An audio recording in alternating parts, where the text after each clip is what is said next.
Boleh duduk kembali, shalom. Kiranya selalu damai sejahtera Tuhan menyertai saudara-saudara. Memasuki bulan yang baru hari ini, kalau bulan lalu kita sudah berbicara tentang kematian dan kebangkitan Tuhan, yang memang kita harus selalu peringati setiap tahun. Hari ini kita mau berbicara tentang beberapa hal. Dan tema hari ini adalah mengapa Yesus harus menampakkan diri berkali-kali. Saudara-saudara, ini pertanyaan memang harus patut kita pertanyakan. Kenapa ya Tuhan gak langsung naik ke sorga? Kenapa dia harus ada di bumi ini sampai nanti dia naik ke sorga? Saudara-saudara, Alkitab menuliskan banyak hal, banyak kejadian yang dialami oleh banyak orang. Dan nanti kita akan lihat semuanya. Tetapi saudara-saudara, saudara mesti tahu, kenapa Yesus harus menampakkan diri berkali-kali? Jawabannya yang paling fokus itu adalah karena dia mau mempersiapkan umatnya. Dia mau mempersiapkan para pemimpinnya yang memang dia sudah pilih untuk menjadi alat pilihan waktu itu.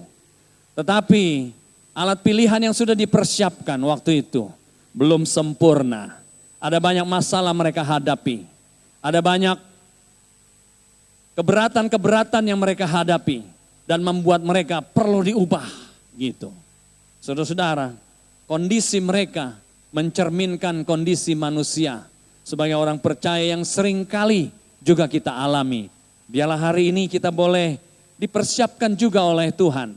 Lewat firman Tuhan yang kita mau dengar. Supaya kita ini harus benar-benar siap berkarya, berdampak seperti yang Tuhan inginkan.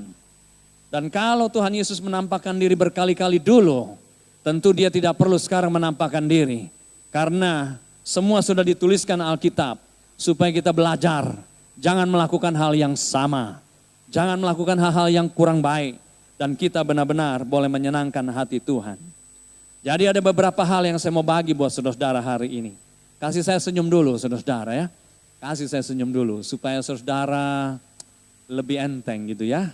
Lebih ringan dan kita penuh dengan sukacita ya. Baik saudara-saudara, coba kita lihat dulu klik yang pertama. Penampakan Tuhan Yesus di Alkitab. Sebelum dia naik ke sorga, kelihatan gak nih saudara-saudara ya? Kelihatan ya? Ada 11 kali Tuhan Yesus dicatat oleh Alkitab menampakkan diri sebelum naik ke sorga. Coba kita lihat ya. Yang pertama, kepada Maria dikubur. Jadi kepada Maria spesial Tuhan mau menampakkan diri hari itu. Nanti kita akan lihat. Untuk Maria kita perlu lihat. Lalu ada wanita-wanita lain yang juga pergi ke kubur dan mereka berjumpa dengan Tuhan Yesus. Saudara-saudara, penempatan wanita di pertama, kita tidak tahu kenapa wanita lebih dahulu. Apakah wanita adalah makhluk yang harus diprioritaskan? Kita juga nggak tahu. Tapi ada pepatah bahasa Inggris itu berkata di dalam segala sesuatu ladies first gitu ya. Tetapi martir pertama bukan wanita ya. Martir pertama itu pria, Stefanus. Nah, saudara-saudara yang ketiga, kepada 11 murid tetapi tanpa Thomas. Di loteng di sebuah rumah. Kepada 2 orang murid yang berjalan ke Emmaus. Kepada 12 murid seminggu kemudian bersama dengan Thomas. Thomas ada di sana. Kepada 7 murid di danau Tiberias. Kepada 500 murid sekaligus. Tempatnya kita tidak tahu. Tetapi mungkin ini ada di luar kota Yerusalem. Kepada Petrus secara pribadi Tuhan menampakkan diri. Dan kemudian kepada Yakobus juga Tuhan menampakkan dirinya. Yakobus ini saudara dari Tuhan Yesus. Yang tadinya tidak mau percaya Yesus itu Tuhan. Tapi akhirnya setelah berjumpa, dia percaya Yesus itu Tuhan. Lalu kepada 11 murid, waktu Tuhan meninggalkan pesan, amanat agung. Dan yang terakhir, saudara-saudara, kepada semua orang di bukit, ia naik. Kisah 1 ayat yang ke-9. Pertanyaannya kita kembali, Kenapa harus menampakkan diri berkali-kali? Kita mau lihat ya jawaban-jawabannya. Yang pertama, mari kita lihat Yohanes 20 ayat 11 sampai 17. Yohanes 20 ayat 11 sampai 17. Bunyinya begini. Kita baca bergiliran, saya mulai. Yang sudah ketemu katakan amin. Yesus menampakkan diri kepada Maria Magdalena. Tapi Maria berdiri dekat kubur itu dan menangis. Sambil menangis, ia menjenguk ke dalam kubur itu.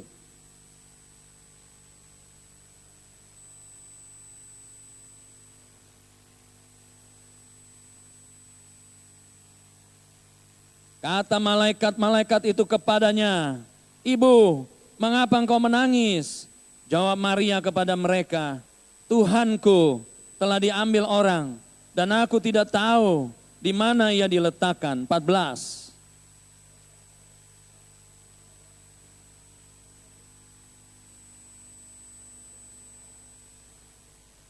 Kata Yesus kepadanya, "Ibu, mengapa engkau menangis? Siapakah yang kau cari?" Maria menyangka orang itu adalah penunggu taman. Lalu berkata kepadanya, "Tuhan, jikalau Tuhan yang mengambil dia, katakanlah kepadaku di mana Tuhan meletakkan dia, supaya aku dapat mengambilnya." 16.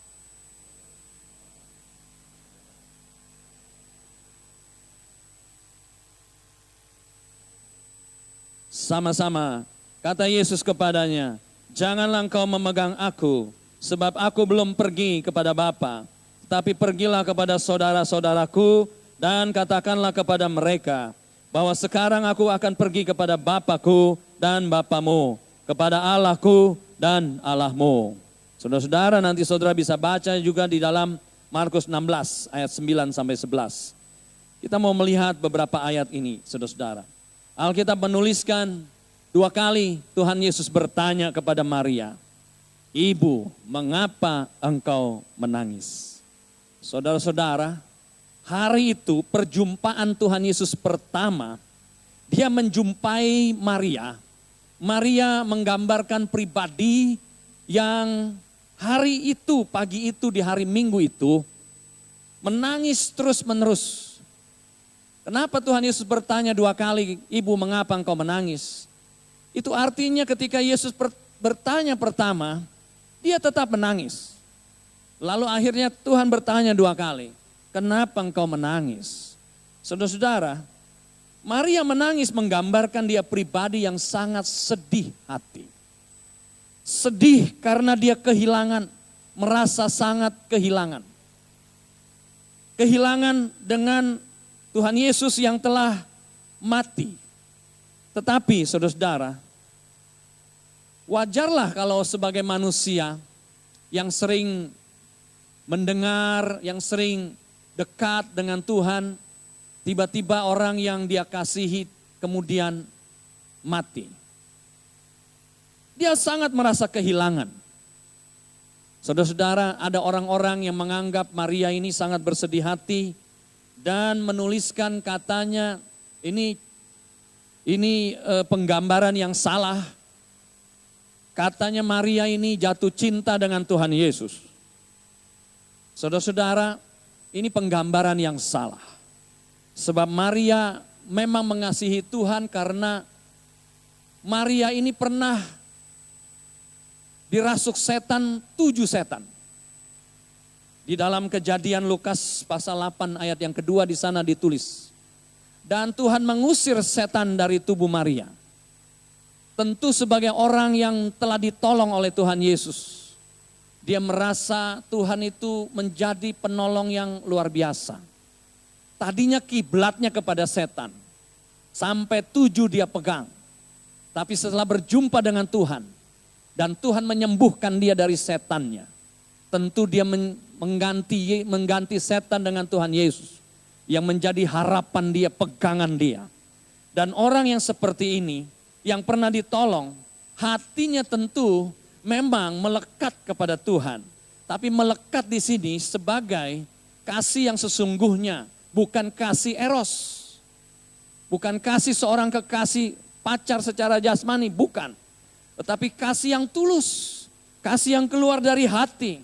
Sehingga ketika Tuhan mati, dia merasa sangat kehilangan. Dan dia menjadi pribadi, karena memang dia sangat kehilangan, dia menjadi pribadi yang mencari Tuhan pagi itu lebih dahulu. Kenapa hari Minggu baru dicari? Kenapa bukan hari Sabtu? Karena begini saudara-saudara, dalam hukum Yahudi, hari Sabat orang tidak boleh kerja.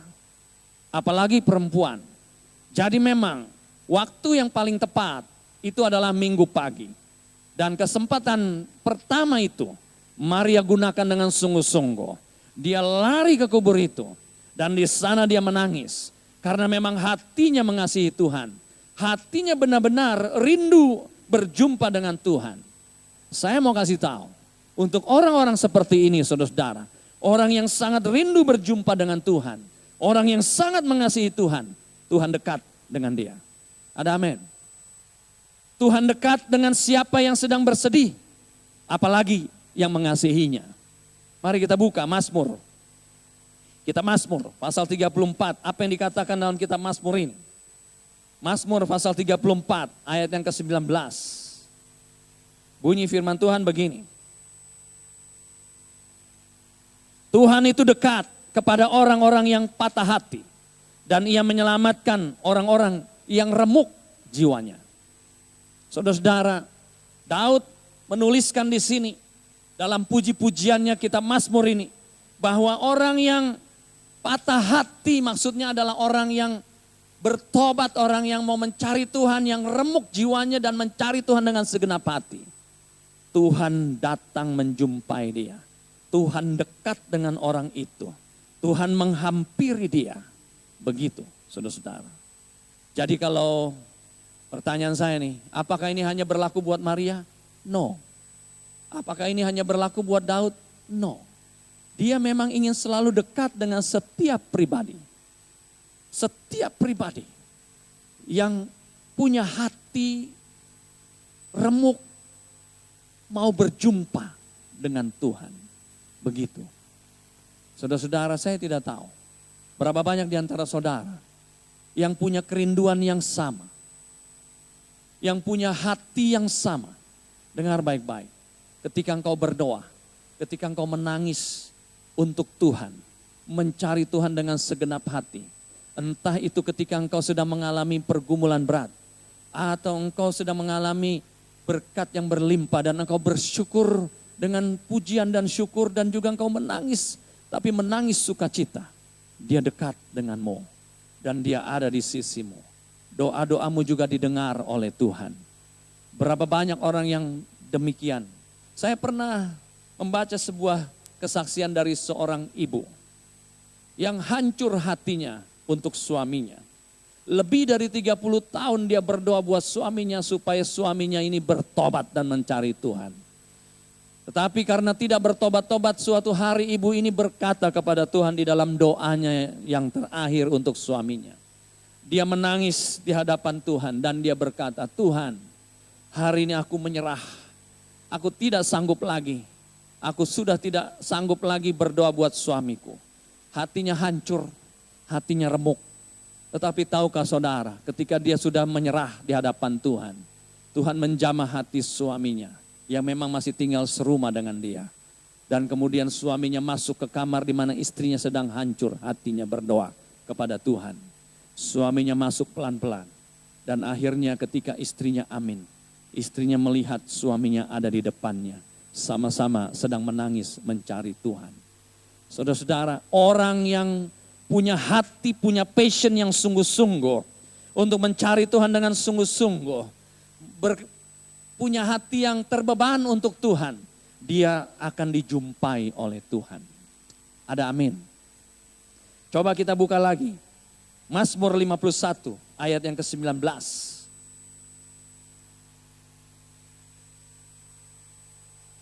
Mazmur 51 ayat yang ke-19. Korban sembelihan kepada Allah ialah jiwa yang hancur. Hati yang patah dan remuk tidak akan kau pandang hina, ya Allah. Daud menuliskan di sini bahwa korban sembelihan yang indah di hadapan Tuhan itu adalah keluar dari hati. Hati dengan jiwa yang hancur di hadapan Tuhan. Saudara-saudara, keadaan Maria pada waktu itu tidak beda-beda jauh dengan apa yang Daud tuliskan. Dan untuk pribadi seperti ini, Tuhan memilih menjadi pribadi yang pertama yang dia jumpai. Supaya apa? Supaya Maria dihibur, supaya Maria dikuatkan, supaya Maria tidak bersedih lagi. Begitu, saudara-saudara. Dan untuk setiap orang yang sama, yang hatinya sedang remuk, yang hatinya berkata, aku tidak sanggup lagi. Dengar baik-baik, ketika engkau berdoa, Tuhan akan menguatkanmu. Tuhan akan memberikan engkau jamahannya. Tuhan akan memberikan engkau penghiburan yang sejati. Ada amin? Gitu. Hari ini siapa yang punya beban dan datang mencari Tuhan? Mungkin kau sedang berbeban yang sangat berat. Jangan takut. Ada Tuhan yang melihat. Kalau engkau berdoa dengan sungguh-sungguh, engkau menangis di hadapannya, Tuhan melihat. Bahkan dia berkata, setiap air mata yang jatuh, dia tampung di dalam kirbatnya. Oh, ayat itu sungguh indah, saudara-saudara. Itu menjadi penghiburan buat saya. Menjadi penghiburan buat banyak orang. Yang dengan sedih datang kepada Tuhan. Dan dia akan dikuatkan. Dia akan dihibur. Karena Tuhan menjamah setiap hati yang demikian. Tuhan memeluk orang-orang yang seperti itu. Begitu. Yang kedua, mari kita lihat di dalam Yohanes. Pasal yang ke-20. Ayat 19 sampai 23. Kalau tadi Tuhan memilih Maria karena dia adalah pribadi yang punya hati sungguh-sungguh. Mencari dengan segenap hati, menangis di hadapan Tuhan. Sekarang yang kedua, Yohanes pasal 20 ayat 19. Mari kita lihat. Sampai yang ke-23. Yohanes pasal 20 ayat 19 sampai 23. Kita baca bergiliran kembali. Yesus menampakkan diri kepada murid-muridnya. Ketika hari sudah malam, pada hari pertama minggu itu, berkumpullah murid-murid Yesus di suatu tempat dengan pintu-pintu yang terkunci. Karena mereka takut kepada orang-orang Yahudi. Pada waktu itu datanglah Yesus dan berdiri di tengah-tengah mereka dan berkata, damai sejahtera bagi kamu. 20, saudara-saudara.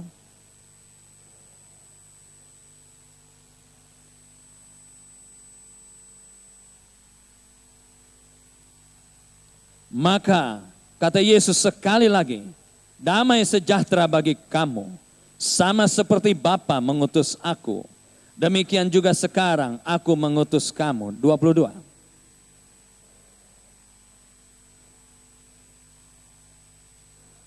Sama-sama. Jikalau kamu mengampuni dosa orang, dosanya diampuni. Dan jikalau kamu menyatakan dosa orang tetap ada, dosanya tetap ada. Saudara-saudara, murid-murid ini hatinya dan mindsetnya agak susah menerima Yesus bangkit.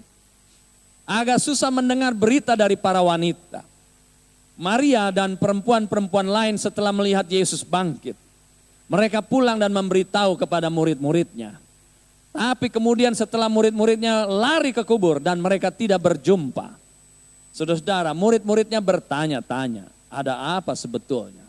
Dan mereka tidak yakin Yesus bangkit. Akhirnya malam itu ketika mereka lagi kumpul di satu tempat dengan pintu-pintu yang terkunci tadi kita baca bersama-sama. Saudara-saudara, akhirnya Tuhan Yesus muncul. Murid-murid ini adalah pribadi-pribadi yang lain yang sangat dekat dengan Tuhan.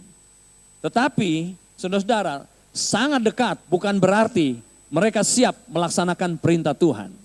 Walaupun lebih dari 30 mujizat yang Tuhan Yesus kerjakan di dalam 3,5 tahun. Tuhan Yesus berkarya pada waktu itu. Tapi mereka hatinya tetap tidak berubah. Setelah melihat Yesus mati di salib, mereka tidak percaya perkataan Tuhan. Bahwa Tuhan akan bangkit pada hari yang ketiga. Mereka tidak percaya berita dari para wanita itu. Mereka malah ketakutan. Dan mereka kunci pintu kamar. Saudara-saudara, murid-murid saya di sini beri tanda, dalam tanda kutip, murid-murid kunci pintu kamar. Ini keadaan pada waktu mereka belum berjumpa dengan Tuhan. Kunci pintu kamar, kenapa? Karena mereka takut. Takut orang-orang Yahudi yang sudah membunuh Tuhan Yesus akan membunuh mereka juga. Akan menangkap mereka juga. Mungkin saudara berkata, Pak itu kan manusiawi. Orang lagi pada ketakutan itu biasalah. Betul, itu manusiawi. Tetapi murid-murid ini beda, saudara-saudara.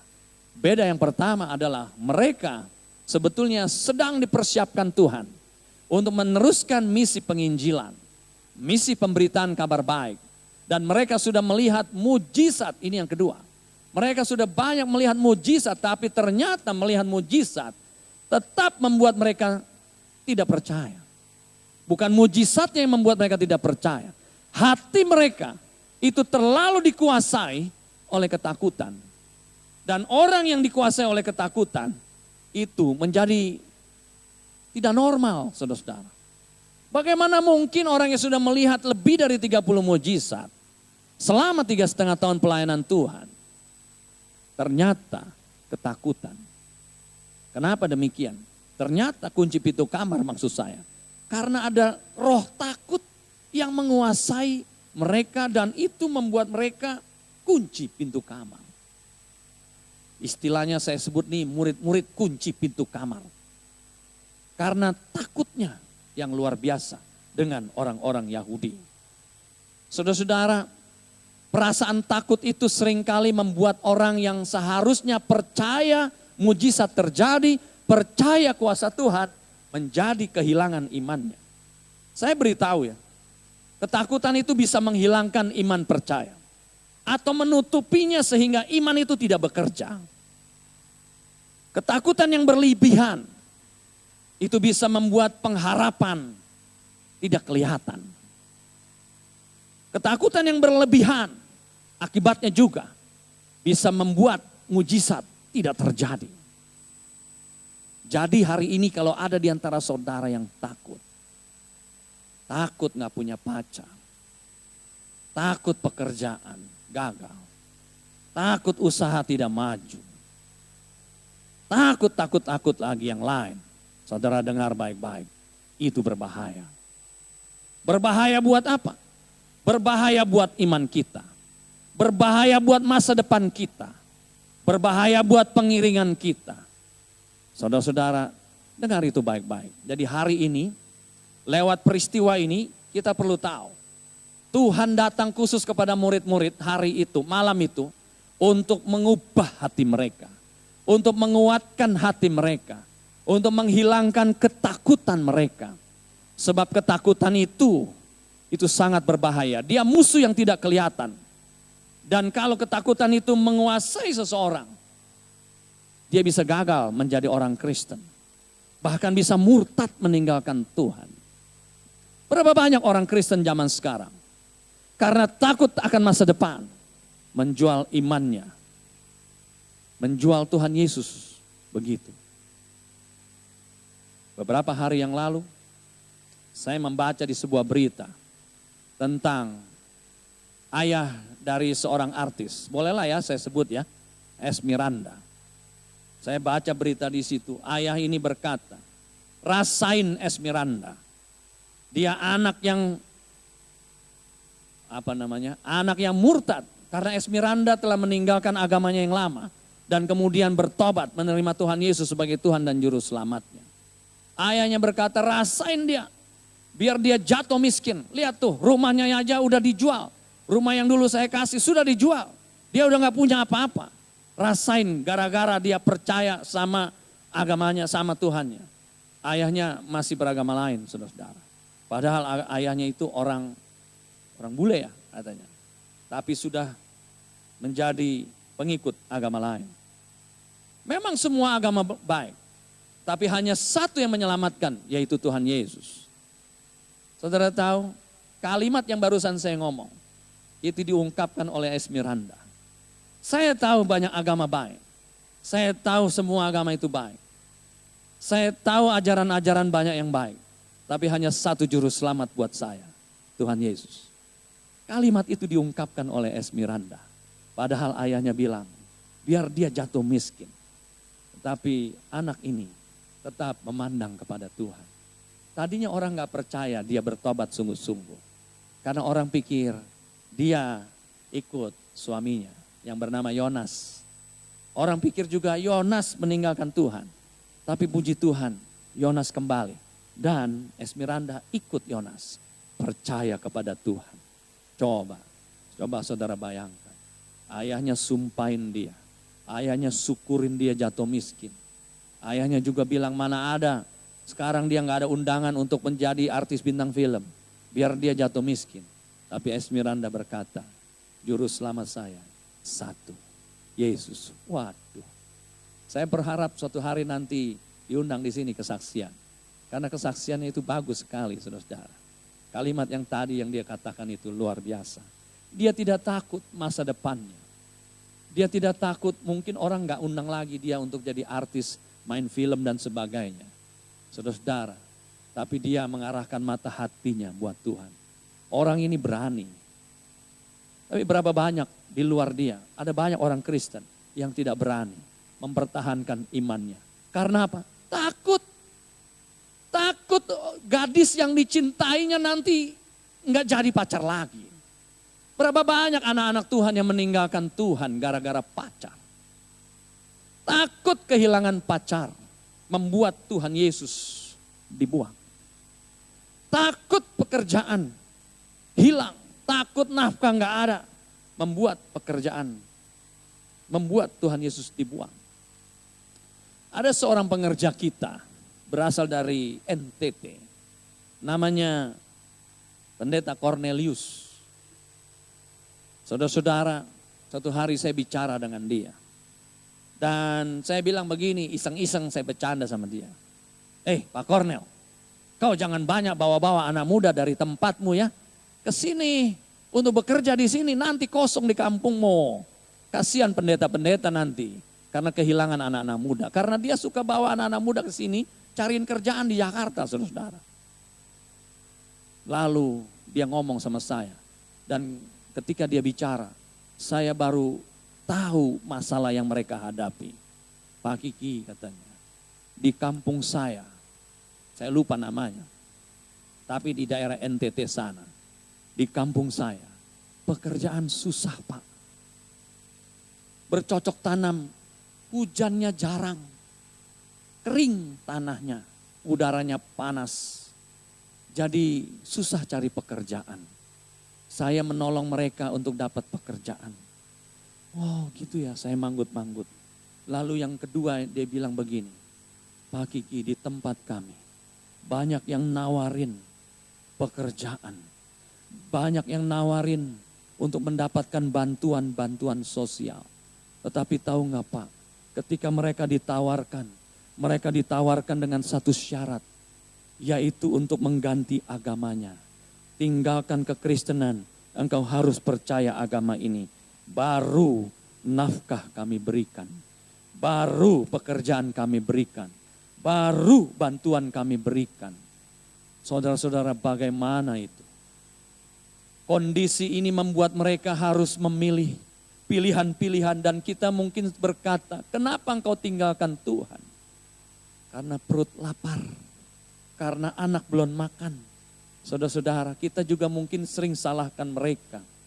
Tapi mereka sudah terperangkap dalam keadaan cuaca seperti itu.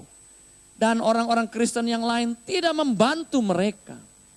Tidak menciptakan lapangan kerja. Ada memang orang-orang di pemerintahan yang mendesain bantuan-bantuan harus dikaitkan supaya mereka pindah agama. Dan karena takutnya mereka akan kelaparan, mereka akhirnya pindah agama. Ini gambaran yang sebetulnya menjadi cerminan bagi mereka dan juga bagi kita.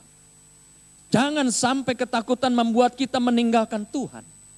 Jangan sampai ketakutan menghilangkan iman percaya kita. Tetapi kita juga sebagai orang beriman jangan melupakan orang-orang yang sedang ketakutan.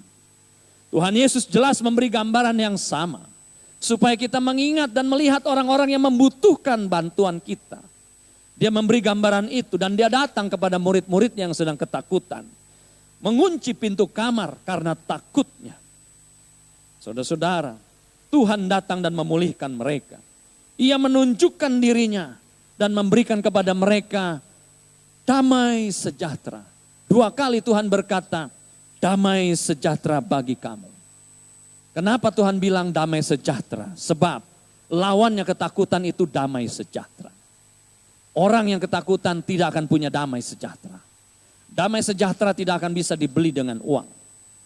Tapi damai sejahtera itu datangnya dari Sang Raja Damai, Tuhan Yesus. Dan ketika dia datang, dia memberikan damai sejahtera itu di hati mereka.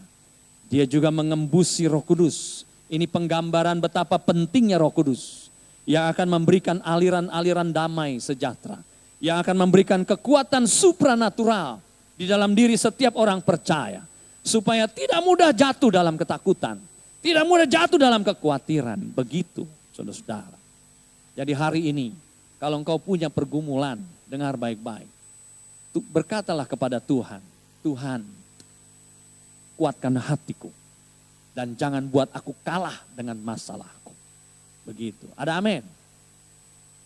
Saya tidak tahu ketakutan saudara-saudara. Saya tidak tahu kekhawatiran saudara-saudara. Saudara tahu, Tuhan juga tahu. Dan Tuhan siap menolong saudara-saudara.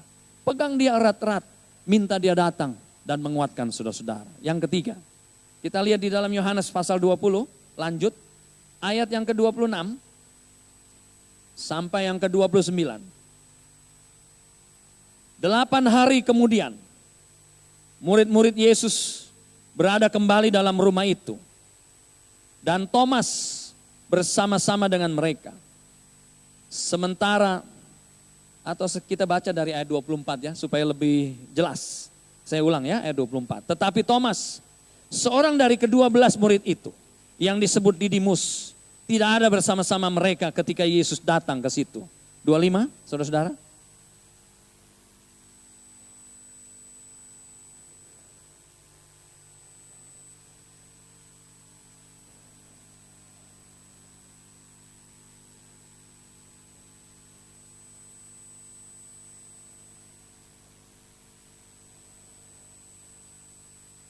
Jangan pernah ikuti kata Thomas ya.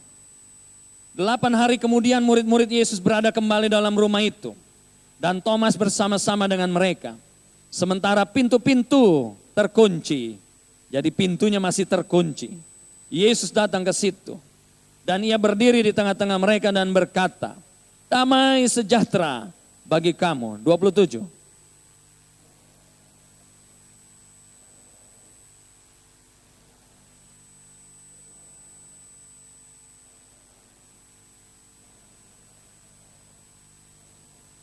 Thomas menjawab dia, ya Tuhanku dan Allahku. 29 sama-sama. Kata Yesus kepadanya, karena engkau telah melihat aku, maka engkau percaya. Berbahagialah mereka yang tidak melihat, namun percaya. Aduh, kalimat terakhir itu luar biasa. Berbahagialah mereka, diberkatilah mereka yang tidak melihat, namun percaya. Itu kalimat luar biasa. Setiap kali saya membaca kalimat ini, saudara-saudara, roh saya seperti diangkat. Sebab Tuhan Yesus mengatakan sesuatu yang luar biasa. Ini perkataan ilahi. Berbahagialah mereka yang tidak melihat, namun percaya. Saudara-saudara, kalimat ini menjadi kesimpulan dari pembicaraan Tuhan dengan Thomas. Dan kalimat ini diungkapkan oleh Tuhan buat kita semua. Saudara-saudara, Tuhan datang khusus kepada murid-muridnya hari itu, 8 hari setelah mereka berjumpa dengan Tuhan Yesus yang pertama di tempat itu, Thomas hari itu ada. Perjumpaan pertama, Thomas nggak ada. Dan waktu mereka cerita, hei Thomas, kira-kira begini ya, hei Thomas, kita sudah melihat Tuhan, lu kemana? Pae lo, untung kita udah lihat, percayalah engkau. Tuhan sudah hadir di sini. Thomas, perkataannya itu saudara-saudara, tadi kita sudah baca, aku sekali-kali tidak akan percaya. Waduh, itu perkataan yang tegas, perkataan yang keluar dari orang yang mengandalkan rasio. Aku sekali-kali tidak akan percaya kalau aku belum taruh telunjukku di tangannya dan menyentuh rusuknya yang bekas tombak itu. Saudara-saudara, ini prinsip dari Thomas, orang yang selalu mengandalkan pikiran dan penglihatannya. Mindset seperti ini adalah mindset orang-orang yang pinter, mindset orang-orang yang suka mengandalkan otak dan penglihatannya. Karena menganggap segala sesuatu harus bisa dicerna. Segala sesuatu harus bisa masuk akal. Baru dia percaya. Nah, buat Thomas ketika murid-murid lain berjumpa dengan Tuhan, tidak masuk akal. Orang sudah mati, bagaimana bisa bangun? Orang sudah mati, bagaimana bisa bangkit? Makanya dia bilang, kalau aku belum masukkan telunjukku ke jari, ke telapak tangannya, aku gak akan percaya. Gitu. Di dunia ini saya kasih tahu, saudara-saudara. Bahkan ada banyak orang yang juga sudah ke gereja. Tapi mindsetnya seperti Thomas. Kalau aku belum ngeliat dengan mata kepalaku, jangan ngomong. Kalau aku belum ngalamin sendiri, aku gak percaya. Berapa banyak orang yang begitu? Banyak. Bahkan ada banyak orang yang sudah ke gereja juga mau begitu, saudara. Kenapa? Kepinteran. Sombong. Negatifnya ya, sombong. Tapi umumnya adalah ingin segala sesuatu masuk akal baru dia percaya. Ini orang yang realistis. Tetapi Tuhan datang khusus hari itu. Dia mau merubah mindset orang-orang seperti Thomas. Supaya apa? Mengandalkan iman, bukan akal. Dan Tuhan berkata, berbahagialah mereka yang tidak melihat namun percaya. Itu artinya orang harus beriman. Karena iman itu apa?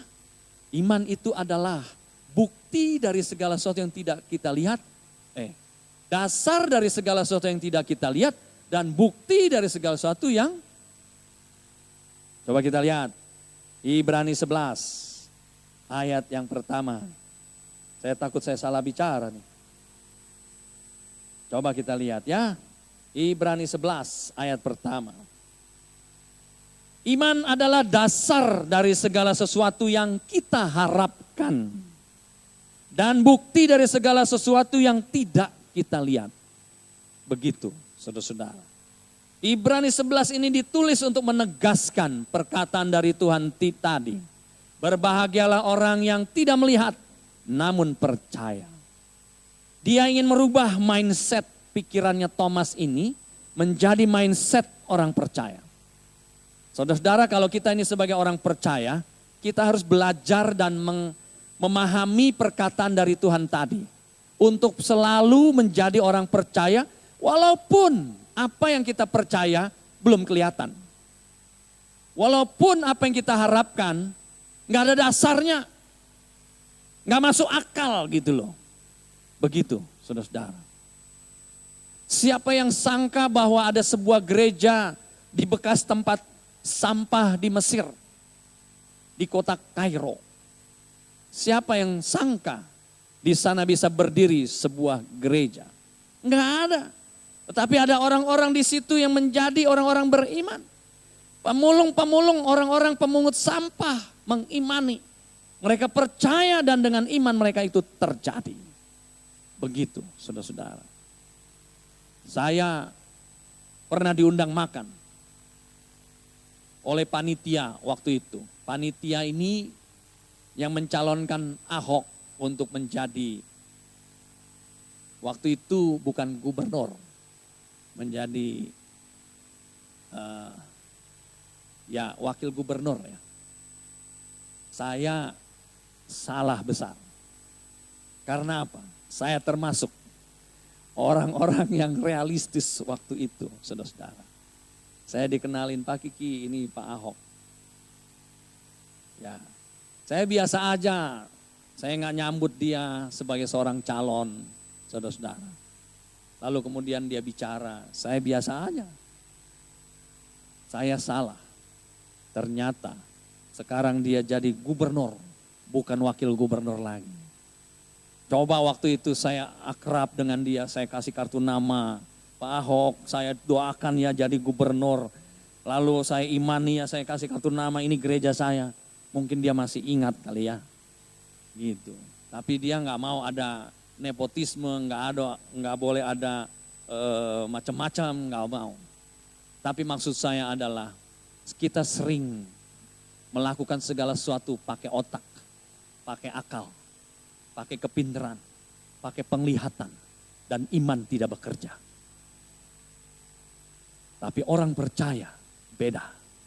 Segala sesuatu pakai iman, segala sesuatu pakai pengharapan, segala sesuatu pakai percaya, walaupun tidak masuk akal. Ada amin. Beda ya. Antara orang yang realistis dengan orang yang percaya. Dan orang percaya itu dia mengandalkan Tuhan. Saya tulis di sana, mana tampilkan aja. Orang percaya Tuhan, dia mengandalkan iman percayanya, bukan penglihatannya. Coba kita lihat 2 Korintus 5 ayat yang ke-7. Dalam bahasa Inggrisnya saya lebih suka kalimat ini. Ayat ini ditulis. For we walk by faith, not by sight. Sebab hidup kami ini adalah hidup karena percaya, bukan karena melihat. Kalau bahasa Inggrisnya tadi, for we walk by faith, not by sight. Karena kita berjalan dengan iman, bukan dengan penglihatan. Begitu, saudara-saudara. Rasul Paulus dengan ilham Roh Kudus menuliskan ini kepada jemaat Korintus. Supaya mereka ini orang-orang pinter, orang Korintus. Jangan lagi berjalan dengan otak. Jangan lagi mengandalkan kepinteran. Tapi mengandalkan Tuhan. Mengandalkan iman percaya. Berapa banyak kita gagal meraih apa yang Tuhan mau berikan buat kita. Gara-gara kita pakai otak kita. Gara-gara kita pakai perhitungan manusia. Tapi berapa banyak orang yang berhasil meraih impian-impian mereka. Gara-gara mereka punya iman percaya. Abraham Lincoln. Siapa yang sangka menjadi presiden Amerika 2 kali. Walaupun akhirnya dia ditembak. Siapa yang sangka, siapa yang tahu dia gagal berkali-kali. Hanya untuk menjadi senator dia gagal berkali-kali. Naik menjadi senator, kemudian dia menjadi gubernur di sebuah negara bagian Amerika. Gagal juga berkali-kali. Dia maju terus. Dan sekarang sejarah mencatat dia menjadi seorang presiden Amerika yang sangat dihormati. Patungnya dibuat, duduk. Patungnya lagi duduk. Kalau saudara pergi ke Washington DC, di sana ada patung Abraham Lincoln lagi duduk di kursinya. Itu orang sangat dihormati. Tapi gak banyak orang tahu. Walaupun Amerika menuliskan, dia adalah orang percaya yang tidak mengandalkan otak. Dia kemana-mana berjalan bawa Alkitab, selalu ada di sakunya. Gitu saudara, itu orang hebat. Dan hari ini kalau saudara mau menjadi orang hebat, bukan karena saudara pinter. Tapi kalau saudara mau menjadi orang hebat, saudara menjadi orang percaya lebih dahulu. Ada amin? Gitu ya. Yang keempat, Yohanes 21. Ayat Yohanes 21. Kita baca dari ayat 1 sampai 23 di rumah. Tapi kita baca ayat 17 aja. Yohanes pasal 21. Nanti saudara baca ya, seluruh pasal ini di rumah. Kita baca ayat 17. Kata Yesus kepadanya untuk ketiga kalinya. Simon anak Yohanes, apakah engkau mengasihi aku? Maka sedih hati Petrus.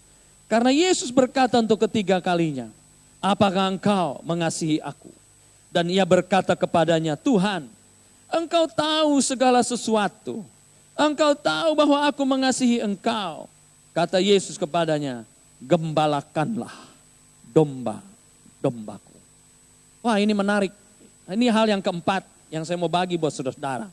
Kenapa Tuhan Yesus tidak langsung naik ke sorga? Tadi yang pertama dia berjumpa dengan Maria. pribadi yang punya hati begitu mengasihi Tuhan. Yang kedua, dia berjumpa dengan murid-muridnya supaya murid-muridnya dilepaskan dari ketakutan. Yang ketiga, dia merubah mindset Thomas, orang yang pintar itu, untuk menjadi mindset ilahi. Dan yang keempat, dia datang kepada Petrus, mengingatkan akan cinta dan komitmen Petrus. Saudara-saudara, kenapa Tuhan Yesus bertanya kepada Petrus 3 kali? Bukankah sekali cukup? 3 kali ini menegaskan begitu pentingnya pertanyaan Tuhan. Dan Tuhan juga ingin supaya jawaban Petrus itu benar-benar keluar dengan sungguh-sungguh dari hatinya. Pertanyaannya adalah, Simon, do you love me? Singkat, apakah engkau mengasihi aku? Jawaban Petrus yang ketiga kali tadi kita sudah baca. Tuhan, engkau tahu segala sesuatu. Di sini Petrus seolah-olah berkata, Tuhan, engkau tahu isi hatiku. Lihatlah hatiku ini sekarang, Tuhan. Engkau tahu isi hatiku. Aku mengasihi engkau. I love you. Saudara-saudara, Tuhan tahu Petrus mengasihi Tuhan.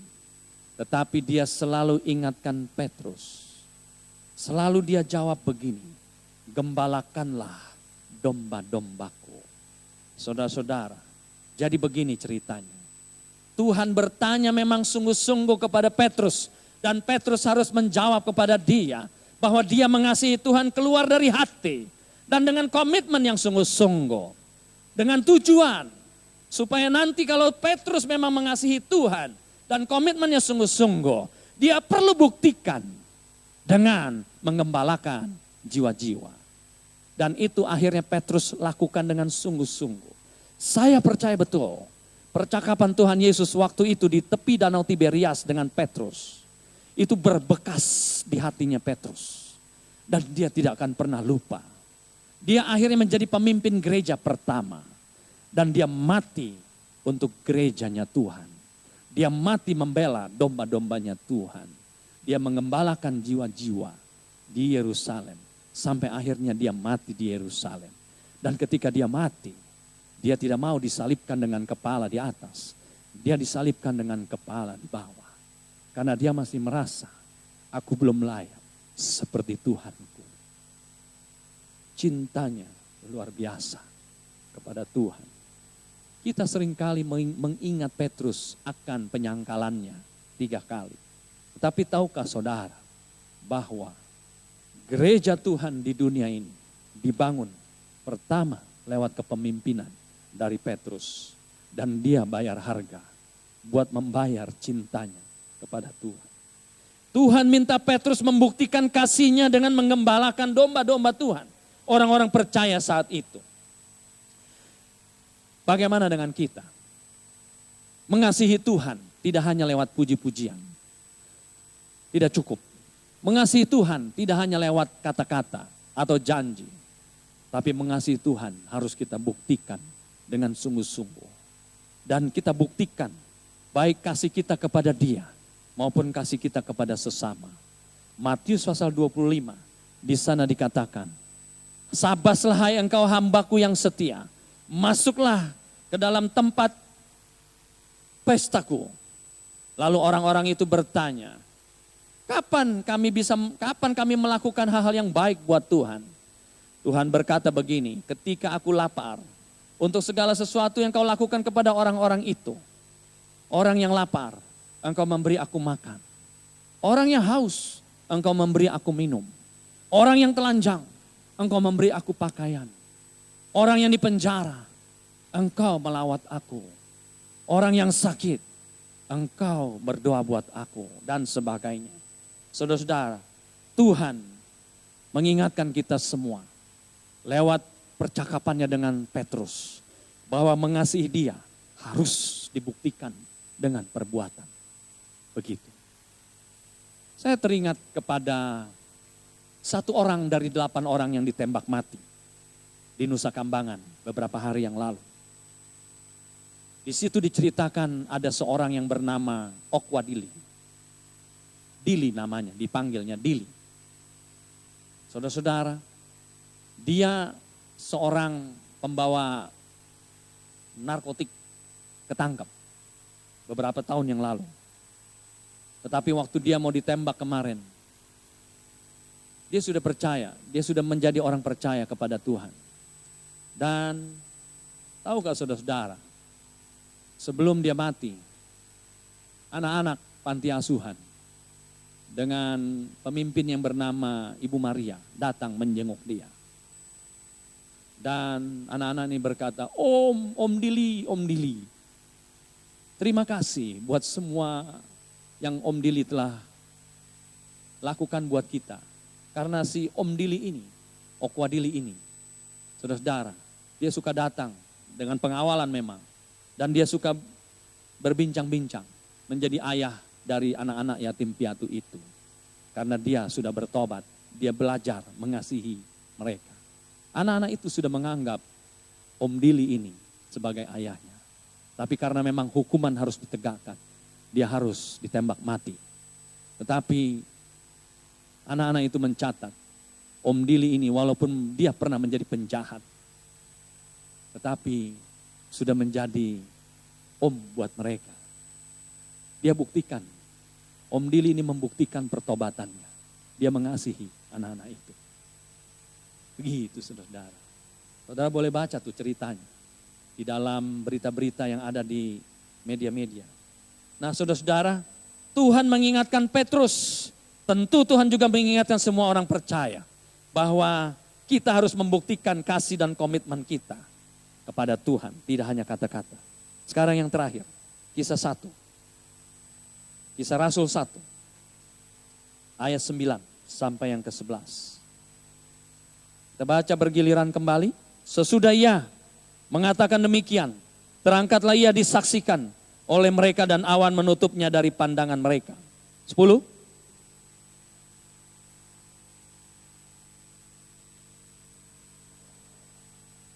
Sama-sama.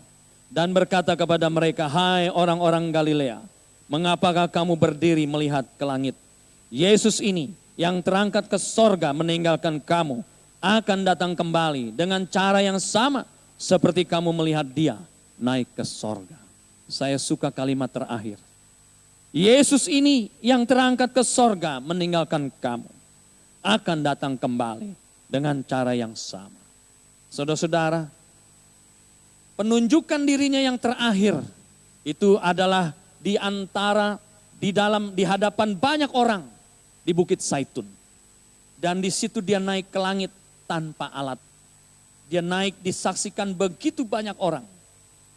Ada yang bilang 500 orang. Ada yang bilang 120 orang. Kita tidak tahu berapa banyak yang hadir. Tetapi yang jelas, saat-saat terakhir dia ingin menunjukkan siapa dirinya. Dia menunjukkan dirinya adalah Tuhan. Dan nanti malaikat berkata, nanti dia akan datang kedua kali dengan cara yang sama. Sudah saatnya orang-orang waktu itu diyakinkan bahwa dia adalah Tuhan. Tidak ada lagi keraguan-raguan. Seperti yang dia katakan kepada Abraham, akulah Tuhan. Kepada Yakub, akulah Tuhan. Kepada Musa, akulah Tuhan. Dan juga kepada Daud. Serta kepada Thomas yang akhirnya mengaku, engkau Tuhan dan Rajaku. Saudara-saudara, hari ini kita juga harus melihat dia. Dia adalah Tuhan dan Juru Selamat kita. Masa kita kalah sama Esmiranda, petobat baru itu? Agama boleh banyak. Ajaran-ajaran boleh banyak. Juru Selamat saya cuma satu. Tuhan Yesus Kristus. Biarlah itu selalu keluar dari mulut kita. Mengagungkan dia. Menyembah dia yang adalah Tuhan. Dengan takut dan gentar. Karena dia adalah pencipta alam semesta ini. Dan Allah yang sanggup melakukan segala perkara. Mari kita bangkit berdiri. Kalau ku hidup bagimu ya Tuhan.